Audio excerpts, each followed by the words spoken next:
महल मना रे लाख बना ले, महल मना रे लाख बना ले, दिल न बसा तो क्या, इश्क दा बंदिया पढ़ ले बल्ला, इश्क खुदा तेरा।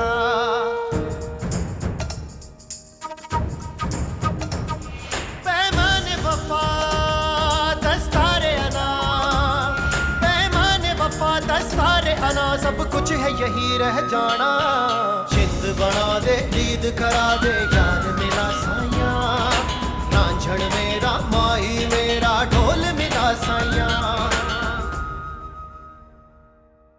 लेकिन यहाँ पे एक मसला, फोन काम नहीं कर रहा, घर वालों की फिक्र हो रही है। यही परेशानी है, लेकिन हो सकता है हम यहाँ से बाहर जाएं तो मोबाइल काम करने लगे।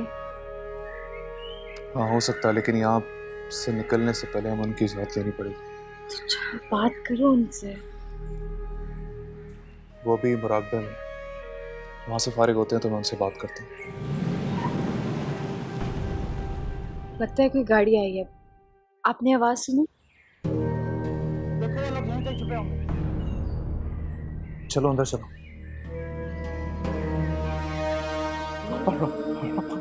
शिकारी आ रहे हैं, शिकार की तलाश में। अगर ये तो बेचारे खुद शिकारी हैं।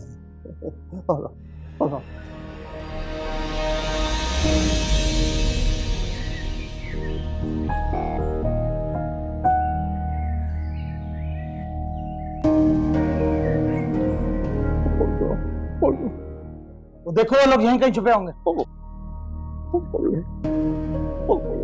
हजरत बाबा जी, शिकारी शिकार की तलाश में आए हैं, मगर शिकार तो जंगल में होता है। खानकाह में क्या कर रहे हो? बाबा जी शिकार की तलाश में नहीं आए, यहाँ कोई लड़का लड़की तो नहीं आए चोरी करके भागे। खुदा की शान, डाकू खुद चोर की तलाश में आया है। बाबा जी बंदा देख के बात किया करें, हम आबिद खान के आदमी हैं, इस इलाके की सबसे बड़ी जागीर के मालिक। आबिद खान, इस इलाके का सबसे बड़ा आदमी, सबसे बड़ी जागीर का मालिक, सबसे बड़ा बदमाश। बाबा जी आप होश में तो हैं?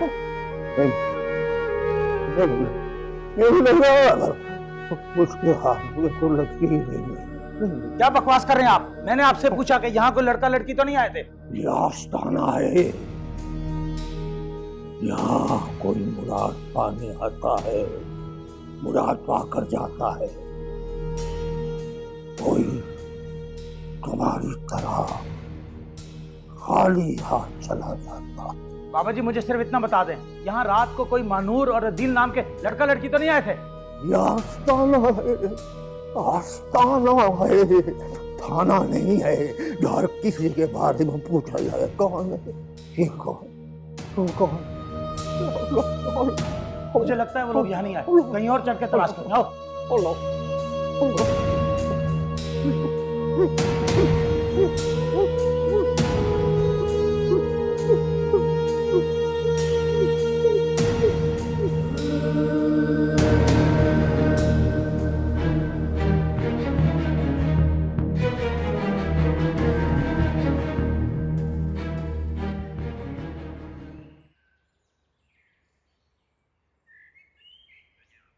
दिलावर का फोन बंद जा रहा है।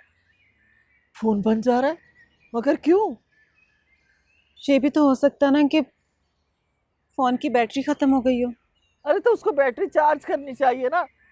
पता नहीं है उसको उसके घर वाले कितने परेशान हो रहे होंगे। खुद पर काबू रखो रेहाना बेगम।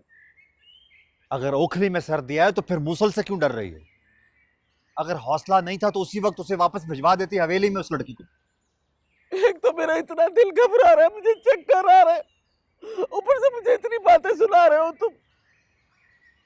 बातें तो अब लोग करेंगे। मैं समझा समझा के थक गया कि 2 बोल पढ़ा लो, मैं फिर कोर्ट में जाके ज़ैबुन्निसा के खिलाफ ऑर्डर निकलवाता और फिर देखता कि वो हमारा क्या बिगाड़ सकती है। लेकिन मेरी बात तुम्हारी समझ में नहीं आई। महानूर मान तो गई थी, मुझे क्या पता था सब कुछ इतनी जल्दी हो जाएगा।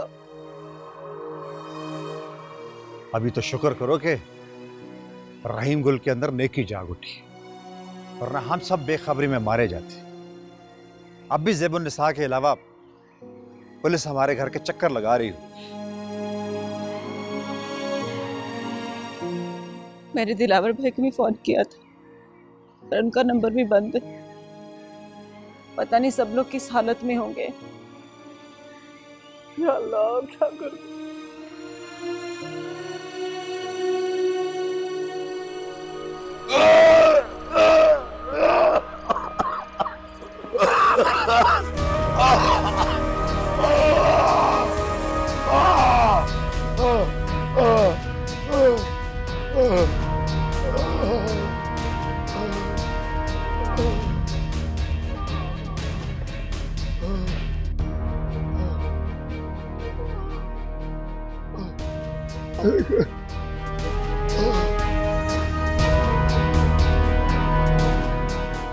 महानूर और उसके आशिक को तुम्हें ढूंढ ही लूंगी रहीम गुल।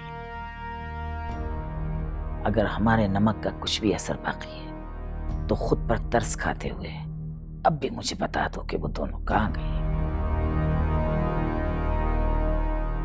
वरना तुम्हारी खाल जिस्म से अलग करती जाएगी रहीम गुल। मालिकन ये जिस्म आपकी अता करदा नेमतों से पला बड़ा है।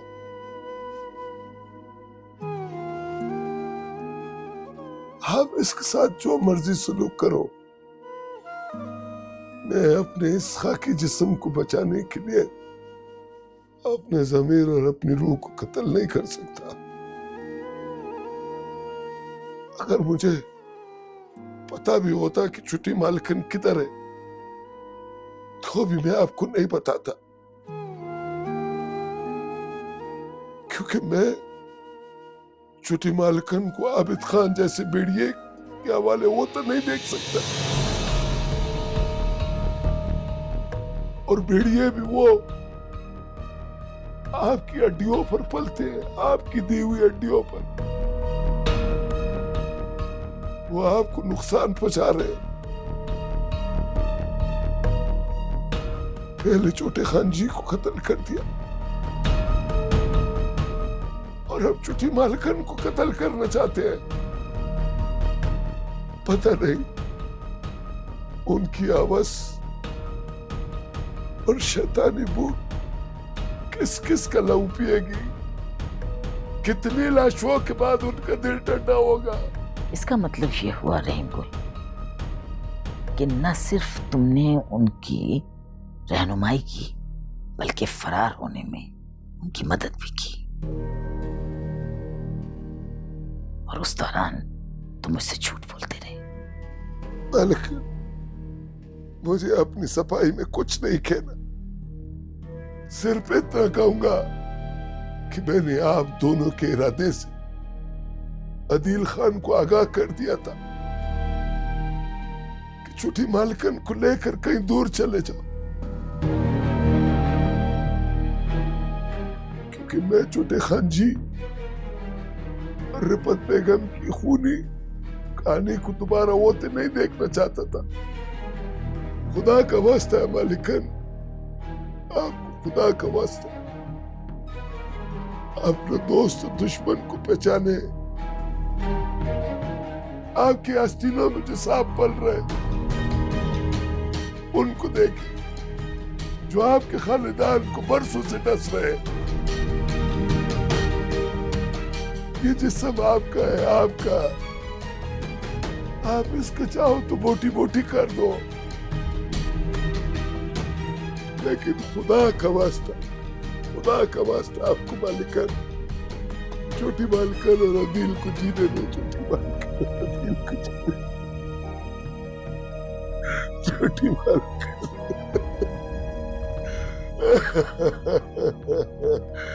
चिटवाल कर अदील को जीने दे,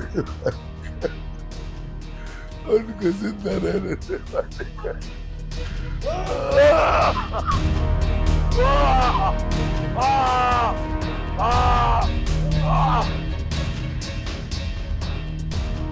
खुदा का वास्ता है मालिकन, आप खुदा का वास्ता अपने दोस्त दुश्मन को पहचाने।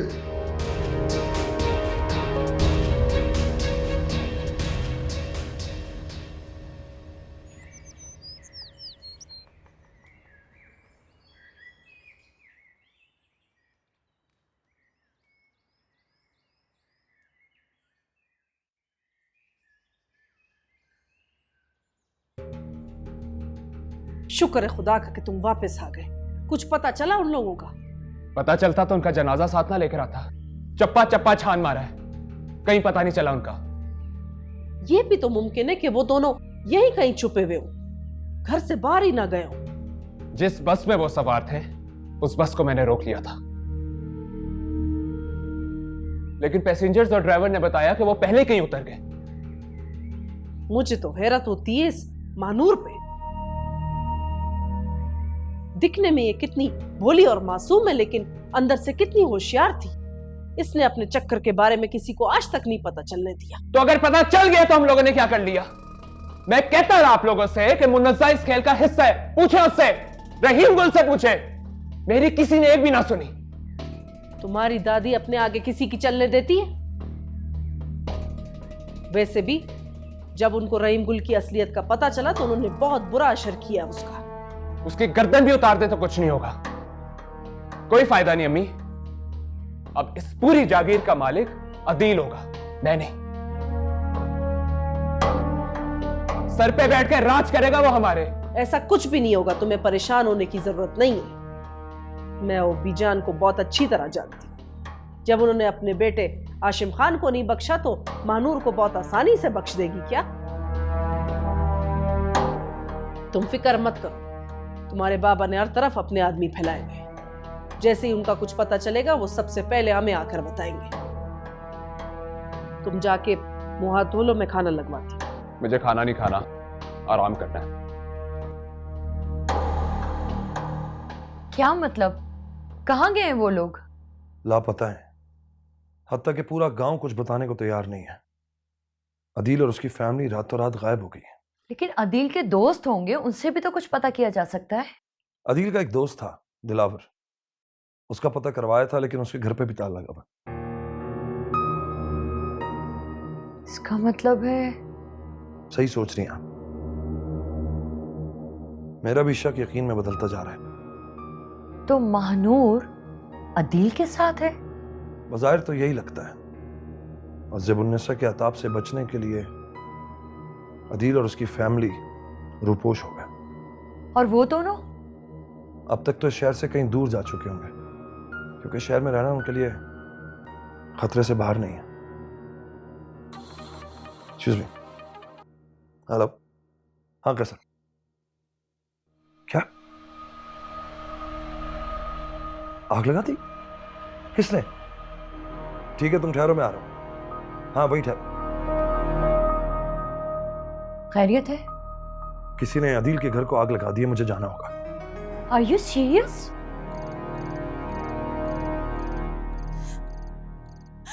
बाबा, बाबा जल्दी उठिए बाबा। क्या हुआ बेटा, क्या हुआ? क्यों रो रही है? बाबा, दिलावर भाई का फोन है तो किसी ने हमारे घर को आग लगा। क्या हुआ? कहाँ आग लग गई है? अम्मा, किसी ने हमारे घर को आग लगा दी। अम्मा, क्या बकवास कर रही है? किसने बताया तुझे? दिलावर भाई का फोन है, तूने खुद देखा है हमारे घर को जलते हुए। हमारे घर को आग लगा दी किसी ने। आए मेरे अल्लाह, आए मेरा घर, आए दिल के भाई, क्या हो गया? बाबा, बाबा छोड़ दो मुझे। कहाँ जा रहे हैं आप? मैं घर देखने जा रहा हूँ। अरे मैं तुम्हें नहीं जाने दूंगी। छोड़ दो मुझे। हमारे घर को आग लगा दी है, वो तुम्हें भी जला देगी। मुझे कुछ नहीं होगा, मैंने कुछ चूड़ियां नहीं पहनी हुई हैं। मैं नहीं जाने दूंगी। एक एक को भून ना डाला तो फिर मुझे यूं सब सही ना कहना।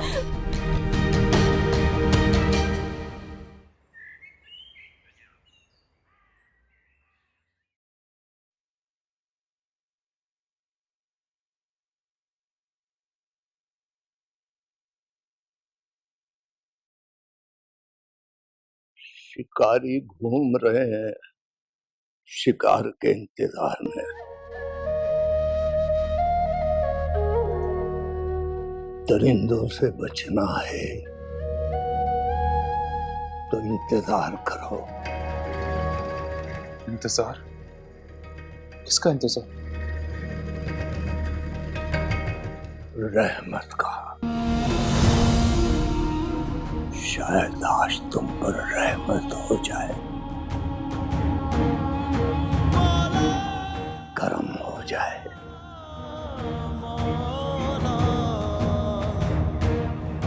अल्लाह मदद।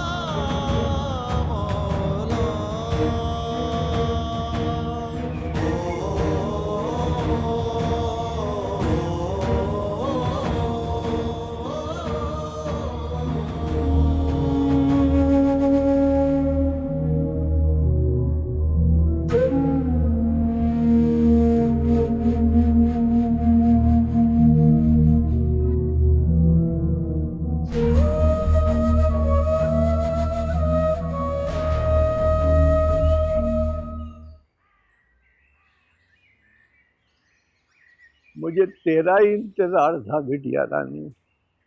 हाँ, सहे नसीब सरकार और मेरा इंतजार। मेरी तो किस्मत जाग उठी। बाबा आपने तो एक बांदी को रानी बना दिया।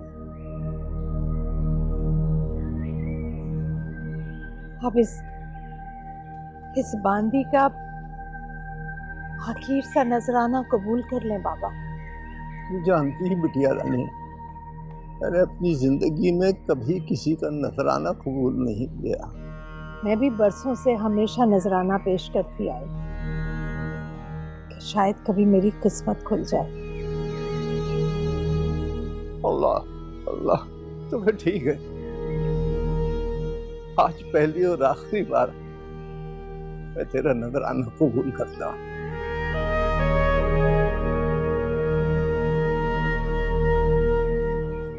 अहमद, इधर आ, जाइए नजराना बांट दे जरूरतमंदों में।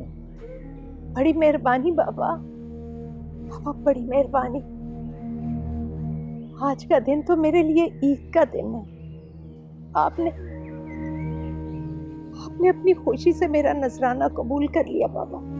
अल्लाह, बिटिया रानी, आज मेरी तरफ से भी तेरे लिए एक नजराना है जो तुझे कबूल करना होगा। मैं समझी नहीं बाबा, आज सरकार इतने मेहरबान क्यों है? मेरी कौन सी नेकी काम आ गई? लोग तो आपकी एक निगाहे करम के लिए तरसते हैं और आप। मैं जानता हूँ बिटिया रानी, मेरे मुरीदों में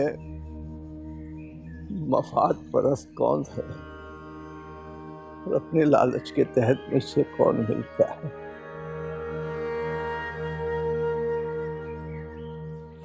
अपने मुरीदों में मुझे तुझ पर सबसे ज्यादा भरोसा है। बिटिया रानी, आज मैं अपनी एक अमानत तुझे सौंप रहा हूँ।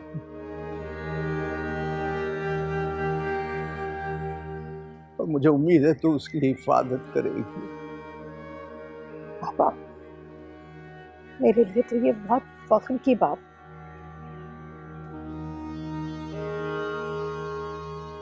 आपकी अमानत की हिफाजत अपनी जान से बढ़कर करूंगी। आप हुक्म कीजिए बाबा, हुक्म कीजिए। अल्लाह, आ जाओ, आ जाओ राहे इश्क के मुसाफिरों, आ जाओ। बिटिया रानी, ये मेरे मेहमान हैं और आज से ये तेरे हवाले। बाबा, आपका हुक्म सर आंखों पर। मगर ये कौन है? जी, मेरा नाम अदील है और ये मानूर है, ज़ेबुन्निसा खान की पोती। ज़ेबुन्निसा?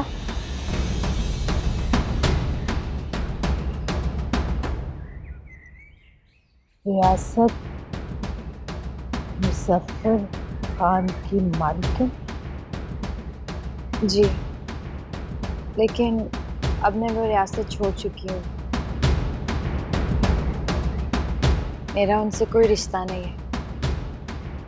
मुजफ्फर खान जिंदा है? जी, अल्लाह दादू का साया हमेशा हमारे सर पर रखे। उन पर तो कई साल पहले फालिज का हमला हुआ था।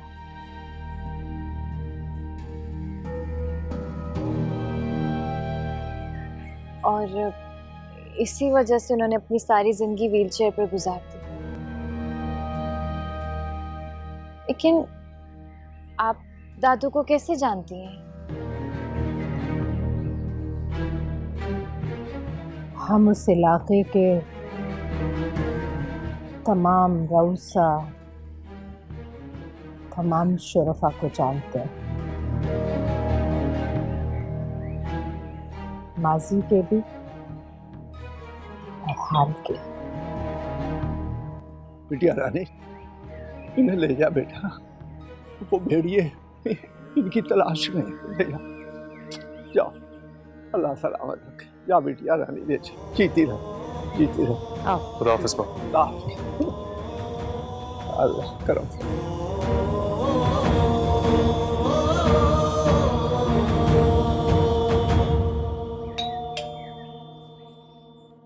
ठहरो, अरे ठहरो ठहरो लड़कियों, कोई ना जाए, हम जाएंगे।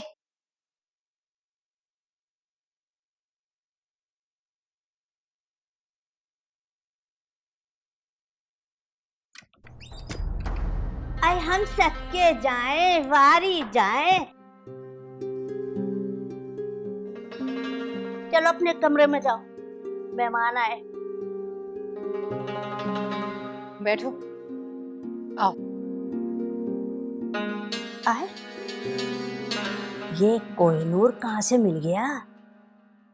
कसम औला की कयामत ढा देगी, कयामत। नानो, कितनी बार कहा है सोच समझकर बात किया करें। ये हमारे मोअज़्ज़ज़ मेहमान हैं। हमारी तौबा तौबा, माशाल्लाह माशाल्लाह, अल्लाह जोड़ी सलामत रखे, चश्मे बदूर। तू दो नहाओ, पू तो पलो। बहुत दूर का सफर तय करके यहाँ तक पहुंचे। इन्हें आराम की जरूरत है, मेहमानों के कमरे में ले जाइए इन्हें। आइए, तशरीफ लाइए। तुम दोनों आराम कर लो। अगरचे तुम्हारे काबिल तो नहीं है ये सब, लेकिन फिर भी इसे अपना ही घर समझो। आप हमें शर्मिंदा करिए। आपने हमारी इतने बुरे वक्त में मदद की है, हम जिंदगी भर याद रखेंगे। आपसे एक गुजारिश है। अरे गुजारिश नहीं, हुक्म करो। तुम दोनों के तुफैल तो आज पहली बार बाबा जी ने हमारा नजराना कबूल किया है। हमें कमरे अलग अलग मिल सकते हैं?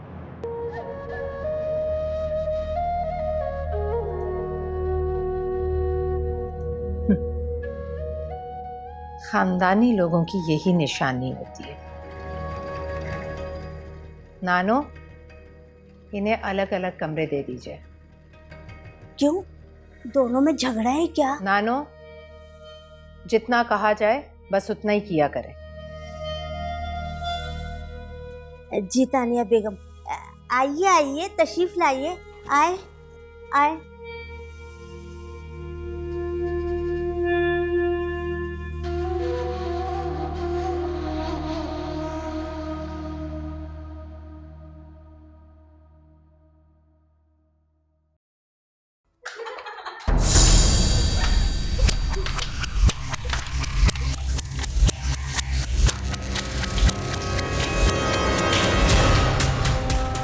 अरे बच्चों, आओ, रुक क्यों गए? आओ।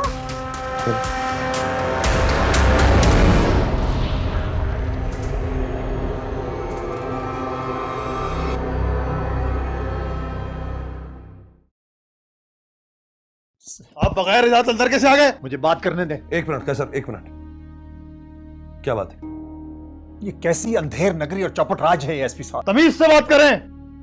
अगर तुम्हारा भी घर जल के राख हो गया होता तब मैं तुमसे पूछता कि तमीज किस चिड़िया का नाम है। सलामत साहब, प्लीज तशरीफ रखिए, प्लीज आइए।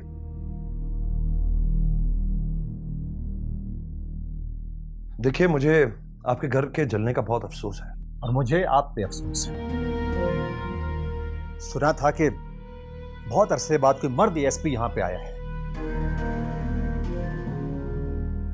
और आपके होते हुए चंद गुंडों ने मेरे घर के बाहर फायरिंग की, मेरे घर को आग लगाते रहे और आपको पता नहीं चला। इत्तला मिलते ही हमारी नफरी वहां पहुंच गई थी, लेकिन गुंडे अपनी कार्रवाई करके वहां से चले गए थे। जाहिर है पुलिस ने उनके फरार होने के बाद ही वहां आना था।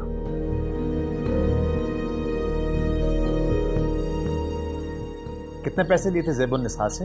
आप एक पुलिस अफसर और इस वर्दी पे इल्जाम लगा रहे हैं। एक सरकारी अफसर पर इल्जाम लगाने का मतलब समझते हैं आप?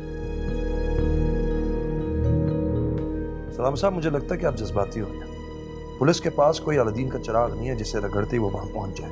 और वैसे भी ये गुंडे वहां इंतजार नहीं कर रहे होते पुलिस का। इसका मतलब ये नहीं कि पुलिस उनसे मिली भी है। अगर पुलिस ज़ैबुन्निसा के हाथों बिकी नहीं हुई तो फिर गिरफ्तार क्यों नहीं करती उन लोगों को जिन्होंने आग लगाई है? क्योंकि कोई गवाही देने को तैयार नहीं होता, कोई निशानदही करने को तैयार नहीं है। जब तक हमारे पास कोई इस तरह के सबूत नहीं होगा, हम कार्रवाई कैसे करेंगे? और इस वाकये की तो एफआईआर भी नहीं कटी अभी तक। ये बात है, तो फिर काटें एफआईआर ज़ैबुन्निसा के खिलाफ। अच्छा, आपके पास कोई ठोस सबूत है उनके खिलाफ? सबूत और गवाह ढूंढना आपका काम है। मैं उस जले हुए घर के मालिक होने की हैसियत से ज़ैबुन्निसा और वलीद खां के खिलाफ एफआईआर कटवाना चाहता हूं। वाकये से पहले वलीद खां के मुंशी को वहां पे देखा गया है। ये बात आपको किसने बताई? मैं 30 साल से उसी मोहल्ले में रह रहा हूं, वहां के लोगों ने मुझे बताया। देखिए, जब तक हमारे पास कोई ठोस सबूत नहीं होगा, हम ज़ैबुन्निसा जैसी शख्सियत पर आला काम की इजाजत के बगैर कोई एफआईआर नहीं काट सकते। और वो इजाजत मिलेगी भी नहीं। जाहिर है, जब तक हमारे पास कोई ठोस सबूत नहीं होगा, हम कुछ नहीं कर सकते। हाँ, आप चाहें तो एक दरखास्त लिखी जा सकती है और उसमें जिसका नाम भी मेंशन करना चाहें आप कर दें। इसका फायदा क्या होगा? जब आप एफआईआर कटवाएंगे तो वो दरखास्त उसका हिस्सा बन जाएगी। सलामत साहब, एक बात बताइए, आपका बेटा अदील कहाँ है?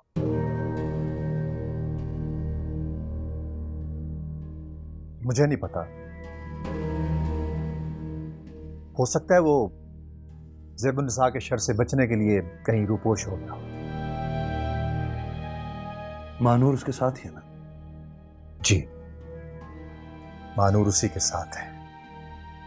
इसका मतलब यह है कि ज़ैबुन्निसा का शक दुरुस्त निकला। आपके बेटे ने ही मानूर को किडनैप किया। ये एसपी साहब वो अपनी मर्जी और खुशी से वहां से गई। कहाँ है वो लोग? मैं नहीं जानता। सलाम साहब, आपको एक बात समझनी होगी। शायद आपने रियलाइज नहीं किया है, आपके घर को अभी अभी आग लगाई गई है। आपको और आपकी फैमिली को खतरा है इस वक्त। ये बात आपको समझ आ रही है? बात दस्तार से शुरू होगी, गले तक आ पहुंची। पार होगा या पार। कैसर, इनकी दरखास्त लिखो।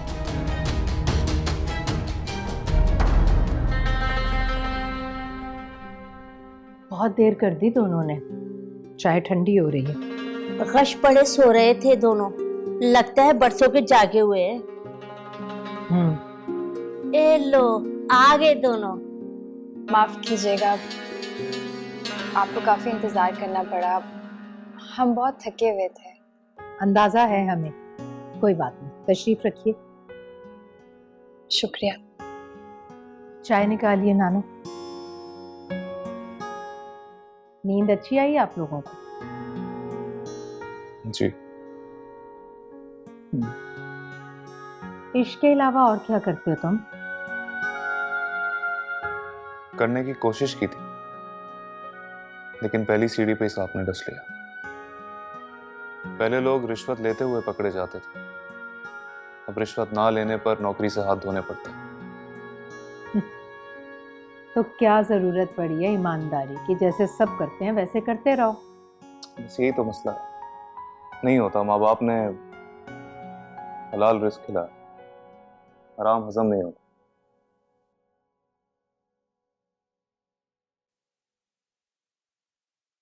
मुझे एक बात काफी बेचैन कर रही है। आप दादू को कैसे जानती हैं?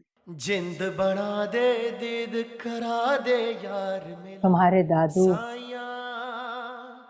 मुजफ्फर खान बहुत कदरदान थे हमारे, वो अक्सर हमें याद किया करते थे। उस जमाने में हमसे अच्छा गाने वाला और कोई ना था। आप सिंगर हैं?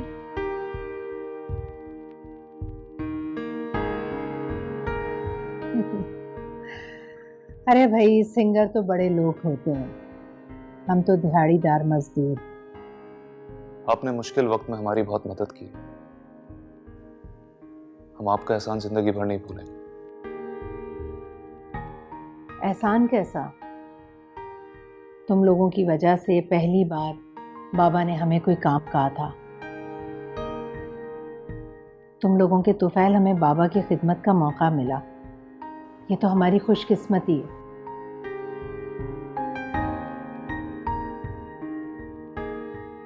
और वैसे भी मुजफ्फर खान की पोती को हम बेयारो मददगार कैसे छोड़ सकते हैं? बहुत एहसानात हैं उनके हम पर। हम ज्यादा दिन आपको तकलीफ नहीं देंगे, हालात बेहतर होते ही हम चले जाएंगे यहाँ से। घर पे अम्मी है, बाबा है, मेरी बहन है, न जाने किस हाल में होंगे। 2 दिन से कांटेक्ट नहीं हुआ। अपना मोबाइल फोन इस्तेमाल ना करो तो बेहतर होगा। पुलिस फौरन तुम्हारा ठिकाना पता कर लेगी। लेकिन हम उससे बात किस तरह करेंगे? उसका बंदोबस्त हम कर लेंगे, बस तुम लोगों को चंद रोज एहतियात करनी होगी। हमारे यहाँ शहर के रऊसा और बड़े बड़े लोग आते रहते हैं, बेहतर होगा तुम लोग उनके सामने ना आओ।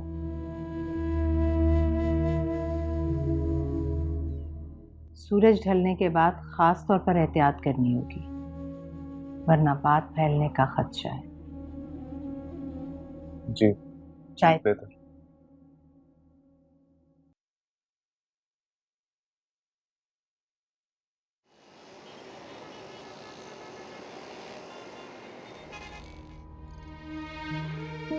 या अल्लाह, ये रात कब खत्म होगी और कितनी आजमाइश है। या अल्लाह, गैब से मेरी मदद फरमा। अस्सलाम वालेकुम भाभी। वालेकुम सलाम। कैसी हैं आप? मैं ठीक हूँ। भाभी, झूठ बोलने से पहले कम से कम आंसू तो खुश कर लेती। हाँ, नहीं, वो फारूक का फोन आया था तो उससे बात करी थी तो थोड़ा सा इमोशनल हो गई। पता नहीं, अब तो बात बात पे दिल भर आता है।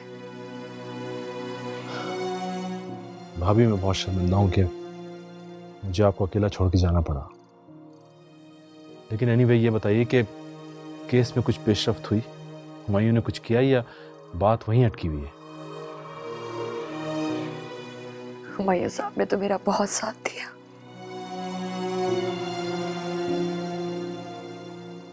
लेकिन अब हालात कुछ अजीब से हो गए। क्या? मानूर हवेली से गायब हो गई है।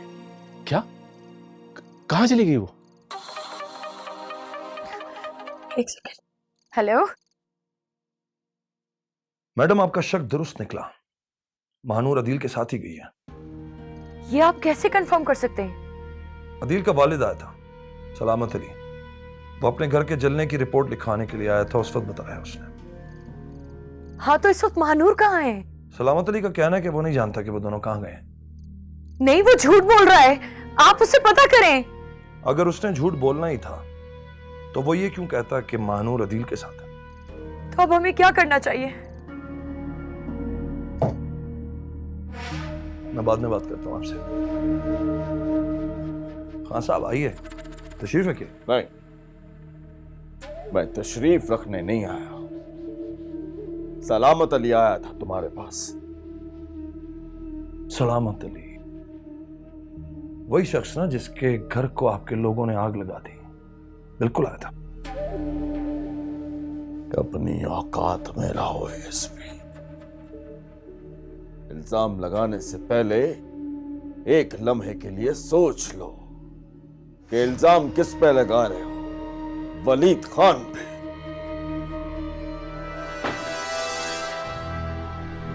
मैं औकात में हूं भी और दूसरों को रखना भी जानता हूं खासा।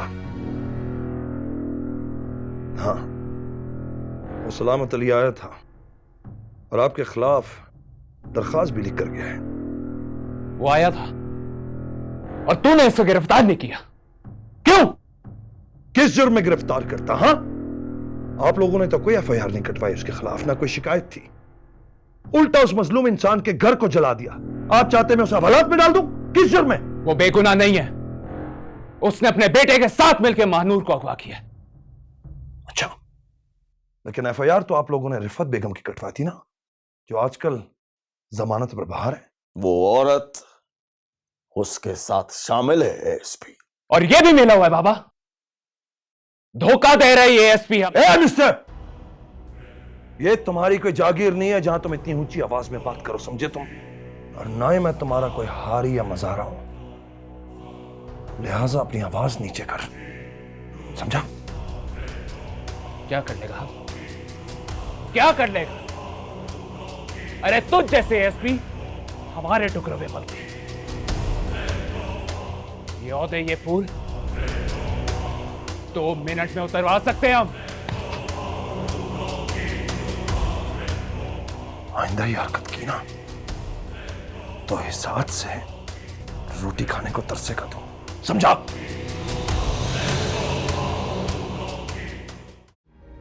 अगर उसने इन 24 घंटों के अंदर अंदर उस एएसपी को नहीं हटाया तो सीट से तो क्या, उसे दुनिया से हटा दूंगी। मैं भी उसकी दस्तार आला को खाक में मिला दूंगा। मुझे क्यों ऐसा लग रहा है कि हम लोग एक हारी हुई जंग लड़ रहे हैं। मैं तुम्हें इतनी आसानी से मरने नहीं दूंगी जब तक तुम मुझे उन हरामजादों की खबर नहीं दोगे। ये क्या बकवास कर रहा है तू? रात को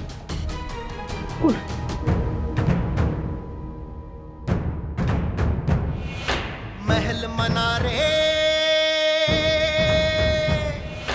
लाख बना ले, महल मनारे लाख बना ले, दिल न बसा तो क्या? इश्क दा बंदिया पढ़ ले बल्ला, इश्क खुदा तेरा।